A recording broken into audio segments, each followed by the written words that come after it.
खुलुमबाय प्राइम 24 हेडलाइन्सआव आं रमेन बर'।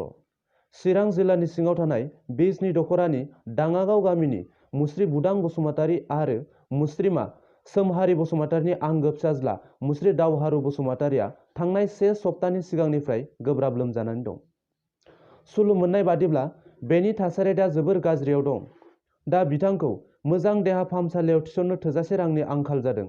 बेनिखायनो जोंनि बिजोंनि गेजेरजों बयनिसिमबो मोनसे आरज खालामनो सानदों दि बिथां अनजालु दावहारु बसुमतारीनो जाय हायो अनसुंथाइ होना बिथांनि नखरखौ देहा फाहामथायाव मदद खालामो। दानिया फै बिजनीनिफ्राय कनिन बसुमतारी दैथायहरनाय माखासे नुथाय नायदिनि। जोबोद दुखुनांथाव नैबे जोंनि चिरां जिल्ला बिजनी बर' बाजार खाग्राबारि गामिनि सासे फंबाया गोब्राब लोमजानानै दङ। फंबायनि थाखाय एसे एनै रां अनसुंथाइ मोननो थाखाय भिडिअखौ बानायनाय जादों।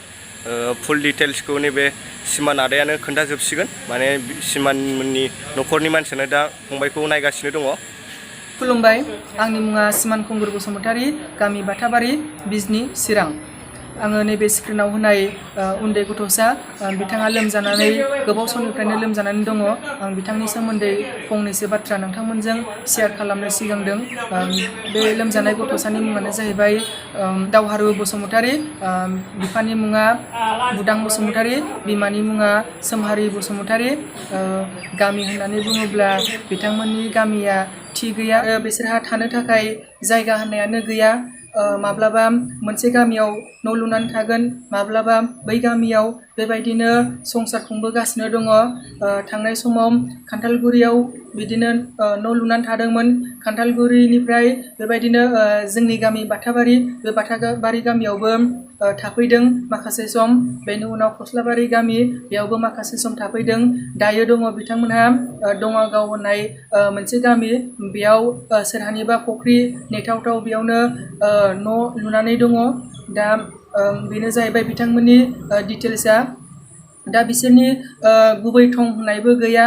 अब्लाबो जोङो मोनसे समाव जों गामियावबो बिथांमोनहा थाबोनाय हिसाबै जोंहा न'खरनि जानानै बिथांमोनखौ एसे लोमजानाया बारानिफ्राय बारा जाबोनायखौ नुनानै फाहामथाय होनो सिगांबोदों। नाथाय जोंहाबो थासारिया थिग नङैखाय नोंथांमोननि सिगाङाव आङो नैबे भिडिअखौ लाबोनाय जादों, जाहाथे नोंथांमोननिफ्राय एसे मदद मोनो। बे मिजिंखौ लानानै आङो दिनै बे भिडिअखौ बानायनाय जादों। दायो नैबे दावहारु बसुमतारीखौ सिगाङाव बिजनी भेटागाव हस्पिटाल, बेयावनो ट्रिटमेन्ट होनाय जादोंमोन।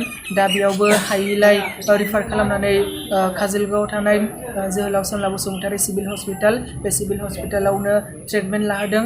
नाथाय बेयावबो बिथांमोना सारेन्डार जानायखौनो होनांगोन। बिथांमोनाबो रिफार हरनो थांगासिनो दङ।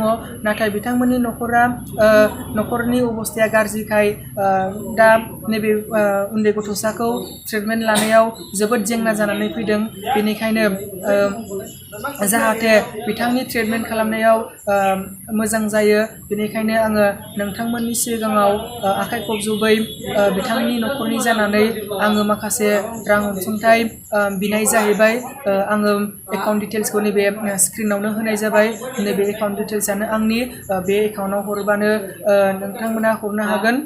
बेखिनिखौ बुंबाय। बेनिफ्राय जोङो जा हायो बे नैबे उन्दै गथ'सा बेनि लोमजानायनि ट्रिटमेन्टखौ नोंथांमोननि डनेसनखौनो लानानै जोङो बिथांखौ मोजां खालामनो सानदों।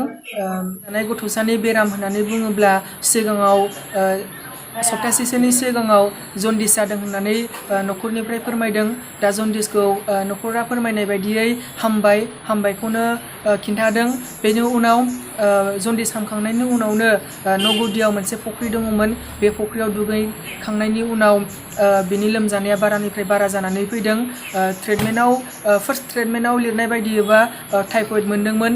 लोगोसे बेजोंबा मा बेराम सन्देरफानानै दङ। दा बेखौ मोजां सिकित्सा होनो हायैयाव एबा मोजां नायबिजिरनो हायैयाव दिनै नैबे गथ'सानि बेरामा मा जानानै दङ बेखौ जोङो मोजाङै डिटेल्स मिन्थिनाय जायाखै। दा नोंथांमोननि अनसुंथाइनि गेजेरजोंनो बिथांखौ जोङो फाहामथाय खालामनो सिगांबोनाय जादों। बेखिनियानो।